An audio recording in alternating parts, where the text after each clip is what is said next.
بسم اللہ الرحمن الرحیم۔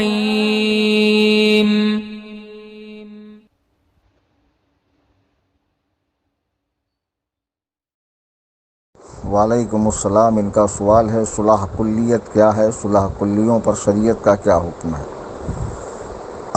صلح کلیت ایک فکر ہے، ایک ذہن ہے، ایک سوچ ہے اس طرح کی کہ جتنے کلمہ گو مسلمان ہیں سب باہم متحد رہیں، متفق رہیں اور کلمے کے نام پر اتحاد کر لیں، یہ ایک فکر ہے۔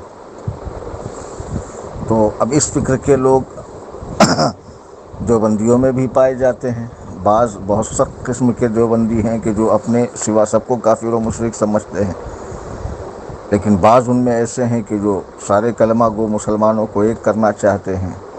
اس قسم کے افراد آپ کو اہل تشیع میں بھی ملیں گے، اس قسم کے افراد آپ کو دیابنہ میں بھی ملیں گے، وہابیہ میں بھی ملیں گے، اور اس قسم کے افراد ہماری جماعت میں اہل سنت و جماعت مسلک اعلیٰ حضرت میں بھی ملیں گے۔ تو صلح کلیت ایک فکر ہے جو تمام کلمہ گو مسلمانوں کو ایک کرنا چاہتا ہے۔ تو اول تو اس کی یہ ناپاک کوشش اس لیے بھی بیکار ہے کہ حضور ختمی مرتبت رسالت مآب صلی اللہ علیہ وسلم نے جب اپنے صحابہ کرام سے فرما دیا کہ میری امت میں 73 فرقے ہوں گے، تو حضور کے ارشاد مبارک کو جھٹلانے کی کوشش کرنا خود اپنے وجود کو مٹانا ہے۔ ذرا سوچئے کہ جب غیب داں نبی مخبر صادق صلی اللہ علیہ وسلم مختار کائنات فرما رہے ہیں کہ میری امت میں 73 فرقے ہوں گے، تو یہ کہنا کہ سارے کلمہ گو مسلمان ایک ہو جاؤ اور وَاعْتَصِمُوا بِحَبْلِ اللَّهِ جَمِيعًا وَلَا تَفَرَّقُوا، کہ آپس میں پھوٹ نہ ڈالو اور اللہ کی رسی کو مضبوطی سے تھام لو۔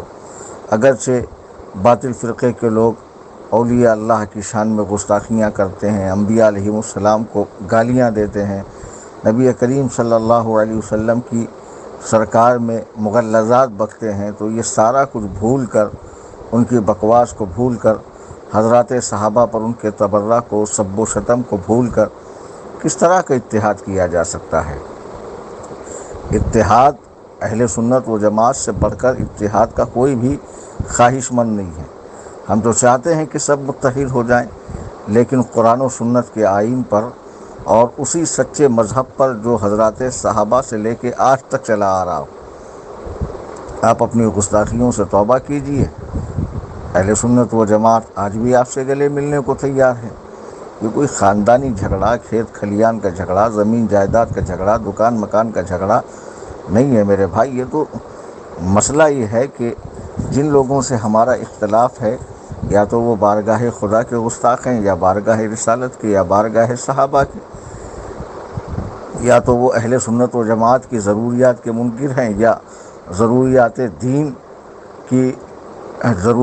دین جو ہے اس میں باطل تعویلیں کرتے ہیں۔ اس بنیاد پہ ہمارا ان کا اختلاف ہے۔ تو جو صلح کلیت آپ نے پوچھی کیا ہے، صلح کلیت ایک فکر ہے جو سب کو ایک کرنا چاہتے ہیں۔ تو اصل میں اگرچہ یہ باقاعدہ کوئی فرقہ نہیں ہے، لیکن حقیقت میں ایک فرقہ بن چکا ہے۔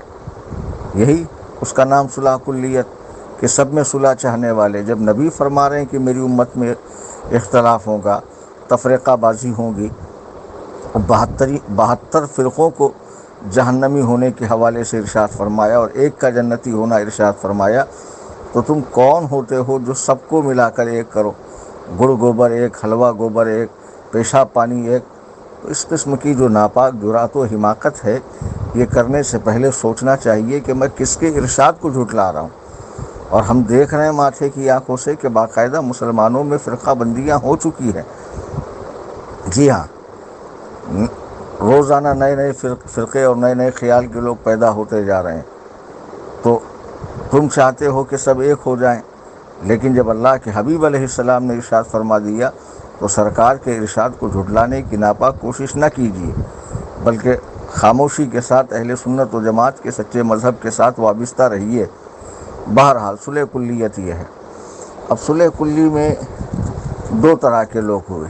مثلاً ایک وہ کہ جو وہابی دیوبندیوں کے باطل عقائد کو تو جانتے ہیں اور ان کا غلط ہونا بھی ان کو پتہ ہے، کہ یہ حدیث و قرآن سے غلط ہے، علماء اہل سنت و جماعت کے دلائل وہ پڑھ چکے ہیں اور وہ فتوے بھی پڑھ چکے ہیں جو علماء حرمین طیبین نے ان پر دیے یا سن چکے ہیں کسی عالم دین سے، اور علماء اہل سنت کے بیانات سے وہابی دیوبندیوں کی گستاخیاں انہیں معلوم ہو چکی، اس کے بعد کہتے ہیں نہیں چلو وہ تو کلمہ گو ہیں، نماز تو پڑھتے ہیں، داڑھی تو رکھتے ہیں، لباس سنت تو پہنتے ہیں، اور تو اس طرح کے عقائد باطلہ معلوم ہونے کے بعد بھی انہیں حق و صحیح جاننے والا صلح کلی تو ہوا، لیکن یہ صلح کلی حد کفر کو پہنچ چکا ہے، ایسا صلح کلی کافر ہے، ٹھیک ہے۔ اور ایک صلح کلی وہ کہ جو ان عقائد کو تو نہیں صحیح سمجھتا ہے جو علماء دیوبند کے ہیں،